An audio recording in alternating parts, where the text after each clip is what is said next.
Welcome to the Daily Plunge. We are in the book of Revelation, chapter 17, verses 1 through 18.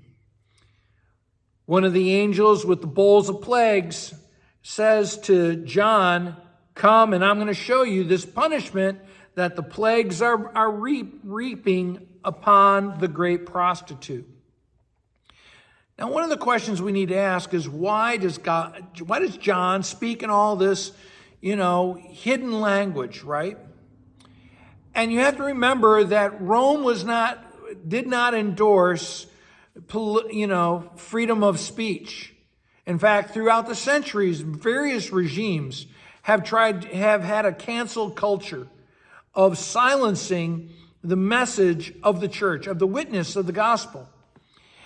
Also, why is John using all these crazy images? Well, sometimes just telling people the way things are, they don't hear it. But with these images, he's sparking their imagination.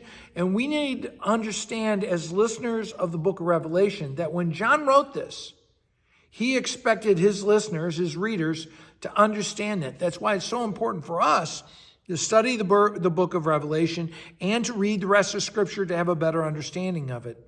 So we continue. The prostitute. He says that in verse 2, that all the kings of the earth, all the inhabitants of the earth are intoxicated with the wine of her adulteries. That her idolatry of worshiping the things of this world, wealth, pleasure, etc., have just made people think, oh yeah, we're all good. And this is their religion, is their own hedonism of making themselves happy. Verse 3, then an angel carried me away in the spirit to the wilderness.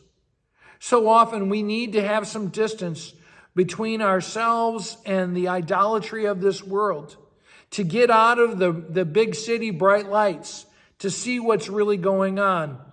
And how does that happen? It happens by being in the Spirit, being in the Word. So we go on, and I saw that woman wasn't some glamorous babe. She's sitting on a red beast covered with blasphemous names. And it has 7 heads, 10 horns.